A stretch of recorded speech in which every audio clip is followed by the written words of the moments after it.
Alors, pour que vous puissiez travailler vendredi avec toutes les données, je vais essayer de refaire le tour de ce qui s'est dit mardi en cours. Donc, l'objectif de la séance, c'était d'essayer de comprendre les mécanismes qui ont permis la divergence entre la lignée humaine et celle du chimpanzé. Entre autres, le développement de la capacité crânienne et le développement cérébral, et aussi les caractéristiques liées à la bipédie. Alors, nous avions d'abord regardé ce document. Donc, ce document qui parle des chromosomes et du karyotype de l'homme par rapport à celui du chimpanzé. Donc, nous avions pu voir que le karyotype du chimpanzé présente une paire de chromosomes en plus par rapport au karyotype humain. En regardant de plus près, donc, nous avions pu voir que c'était lié à la fusion de deux chromosomes, donc les chromosomes P et Q présents chez le chimpanzé, qui fusionnent et donnent le chromosome 2 chez l'homme. La paire de chromosomes numéro 3, par exemple, ici, est identique. Et par contre, si on regarde le chromosome 4, on peut voir que certaines zones sont interverties. Donc, on parle d'inversion paracentrique, c'est-à-dire de rotation, entre guillemets, de la partie autour du centromère, donc ce qui échange les différentes zones qui sont de part et d'autre de ce centromère. Donc, on avait pu observer aussi que dans le karyotype humain, il y avait plusieurs autres cas de ces inversions paracentriques, également des cas où des morceaux de chromosomes disparaissaient, on parlait de délétion, ou alors de chromosomes où il y avait d'autres morceaux qui apparaissaient, donc là, des additions. Ces modifications du karyotype peuvent entraîner l'ajout ou la disparition de certains gènes. Mais nous avions vu que rien n'était très précis dans les documents qui nous étaient fournis. Le document 3, lui, nous fournissait des données plus génétiques, de l'ordre du génome et en particulier du contenu des gènes. Donc les deux gènes étudiés étaient le gène HAR1. On nous précise dans l'énoncé que ce gène est impliqué dans le développement et l'organisation du cortex cérébral et que dans le cas d'une mutation de ce gène, le cortex se forme sans pli.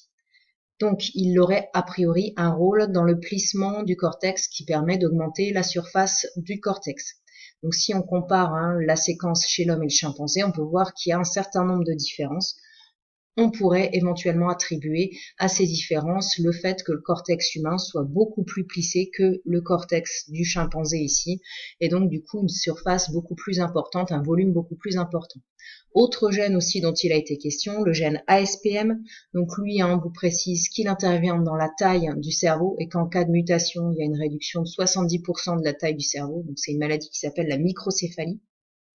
Donc là aussi, éventuellement un lien avec la taille du cerveau. Mais si on regarde les séquences, là par contre, très peu de modifications, donc des mutations peut-être aux conséquences moins importantes. Donc, si on replace l'expression de ces gènes sur le développement embryonnaire et le développement postnatal, donc on peut voir que le gène ASPM, là, celui qui présentait peu de différences, s'exprime tout au début du développement embryonnaire, donc pendant 8 semaines chez l'homme et pendant 2 semaines chez le chimpanzé. Ce gène étant responsable de la multiplication des neurones, s'il s'exprime plus longtemps, forcément il y aura plus de neurones. Si on regarde concernant le gène HAR1 qui était assez différent, donc là par contre on voit que la durée d'expression semble à peu près identique. Par contre une expression avec une séquence très différente chez l'homme qui expliquerait un plissement du cerveau plus important. Après la naissance, là encore, des différences d'expression de certains gènes. Donc ici le gène MYH16 qui est responsable de la croissance du crâne. On voit que chez le chimpanzé où il s'exprime, cette croissance est courte mais accélérée, donc c'est une sorte de booster de la croissance du crâne, alors que chez l'homme, cette croissance est moins importante, mais beaucoup plus longue, puisqu'elle se fait sur 16 ans contre 8 ans chez le chimpanzé. D'où une forte importance, en tout cas pour tout ce qui est développement cérébral, de gènes du développement dont l'expression va être modifiée, ce qui entraîne les caractéristiques chez l'homme.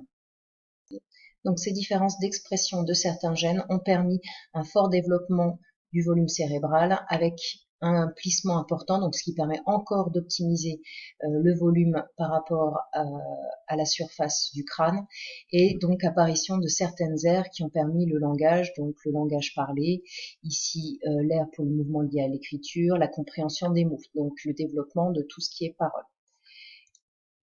Donc au final, chimpanzés et hommes 99,9% de matériel génétique en commun, mais par contre, là où il y a des grosses différences, c'est dans l'expression. Donc ici, on précise que 40% des gènes s'expriment moins vite chez l'homme que chez ses plus proches parents, et 20% des gènes s'expriment plus vite chez l'homme que chez ses plus proches parents. Donc ce qui fait presque 60% des gènes qui ne s'expriment pas à la même vitesse chez l'homme et le chimpanzé. Donc il pourrait expliquer les grandes différences morphologiques. Si on regarde concernant la bipédie, nous avions parlé du trou occipital qui migrait chez le chimpanzé pour arriver à l'arrière alors qu'il est en position presque centrale quand le chimpanzé est jeune. On voit que chez l'homme, ce trou occipital reste centré et que les caractéristiques du crâne adulte ressemblent assez fort aux caractéristiques du crâne chez le fœtus humain comme chimpanzé. Donc l'homme en fait resterait dans une sorte d'état juvénile au niveau de l'architecture de son crâne. Si on reprend ça par rapport à des individus fossiles comme l'Australopithèque, on peut voir que chez le chimpanzé, donc les trois phases se succèdent, donc avec des caractères juvéniles, des caractères adolescents et des caractères adultes. Chez l'Australopithèque, on observe une régression des caractères adultes qui ont à peine le temps d'apparaître, alors que chez l'homme moderne, il n'y a plus du tout de caractère adulte, ce qui explique la face assez plane qui correspond en fait à l'état juvénile des autres espèces. Si on regarde de manière générale la durée des étapes du développement, on peut voir que toutes les étapes du développement durent plus longtemps chez l'homme par rapport au chimpanzé, ce qui permet de faire apparaître un certain nombre d'éléments. Alors, en particulier après la naissance, donc pendant la phase dite lactéale, là où il y a des dents de lait, cette phase dure 2 fois plus longtemps chez l'homme, ce qui permet l'apparition de certains caractères qui n'ont pas le temps d'apparaître chez le singe, entre autres le menton, la descente du larynx, l'allongement du pharynx, qui permet le langage articulé.